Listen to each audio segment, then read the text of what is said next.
Welcome to Sarnath temple and Thai Buddhist monastery, जहाँ बुद्ध भिक्षु ध्यान लगाने और मानसिक शांति का अभ्यास करने आते हैं।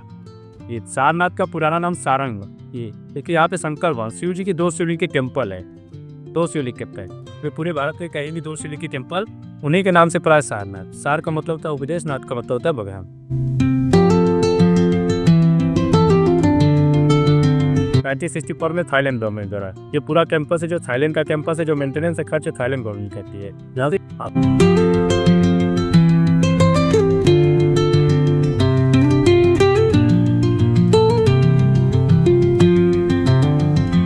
देखिए ये भगवान बुद्ध के 4 स्टैचू है, अलग अलग पोजीशन में है। फर्स्ट है ध्यान मुद्रा, जो बोध गया में बैठ कर भगवान बुद्ध पीपल के टीके नीचे ऐसे ही तपस्या कर रहे थे, उनको समाधि मुद्रा भी बोलते हैं। साइड के सेम स्टैचू, एक बड़ी एक छोटी सी, ठीक है, उसको बोलते हैं धर्मचक्र परिवर्तन मुद्रा। सारनाथ तो भगवान जी ने पलाव दे दिया था धर्मचक्र परिवर्तन, ठीक है। बीच वाला है फियरलेस, अभय मुद्रा। अभय मतलब भय डर, ना किसी प्रकार का डर, ना किसी प्रकार का भय, ठीक है। नीचे लिखा है बुद्धम शरणम गच्छामि, धम्मम शरणम गच्छामि, संगम शरणम गच्छामि। ये पाली भाषा में लिखा गया है, भगवान बुद्ध के मंत्र है। मेरे पाली ने क्या बुद्ध का शरण लेते हैं, धम्म का शरण लेते हैं, संघ का शरण। संघ मतलब होता है समूह, संख्या, होगा संख्या। ज्ञान प्राप्त है तो उसका कोई गवाह भी साक्षी, उनके अंदर का एक राक्षस, उसको बोलते हैं मार जाति का एक राक्षस, उनके अंदर का है, जैसे संशय, डर, भय, लोभ, लालच, डाउट सब कुछ होने लगा है मन में ज्ञान प्राप्ति के लास्ट टाइम। तो उन्हें सोचा, तुमके मन में चला, तो उनके मन में ही चला कि ज्ञान प्राप्त है, मैं बुद्ध हूँ, ये कौन मानेगा, कैसे। ये थाई का मेन टेम्पल, थाई का मेन टेम्पल है। 1964 में बनाया था, थाईलैंड गवर्नमेंट द्वारा बनाया था। जैसे टेम्पल में एक स्टेचू है बड़ी वाली 9 फीट हाइट है, गोल्ड सिंगल स्टोन बनाया गया, अभय मुद्रा को यूज किया गया, एक स्टोन बनाया यही कागज को बनाया। अंदर में दूसरी स्टेचू और है, छोटी है, 3 फीट हाइट की।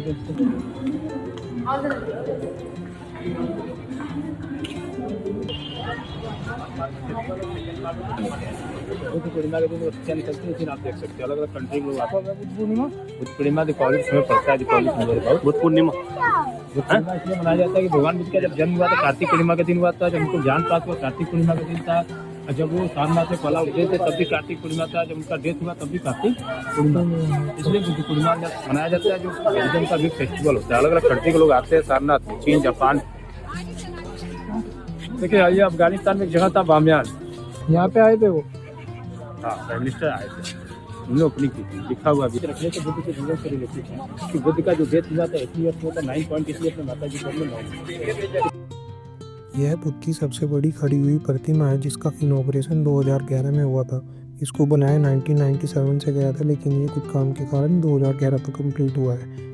सारनाथ के अशोक पिलर में टोटल 4 शेर हैं, जो चारों दिशाओं में बने हुए हैं, और ये बुद्ध के संदेश को दुनिया भर में फैलाने का प्रतीक है। भारत के राष्ट्रीय प्रतीक का भी यही हिस्सा है, और इसे शांति और बौद्धिक विरासत का प्रतीक माना जाता है। फिर हम साड़ी देखने के लिए एक दुकान पे आते हैं, जहाँ पे हमें पता चलता है ताना बाना तकनीक का, जो टेक्निक ये यूज़ करते हैं। आप देखेंगे ये मशीन है इनकी, जहाँ पे ताना बाना का यूज़ करके साड़ियाँ बनाती है। एक साड़ी को बनाने में लगभग काफ़ी महीना लग जाता है इसको, और इसमें बारीकी से काम होता है।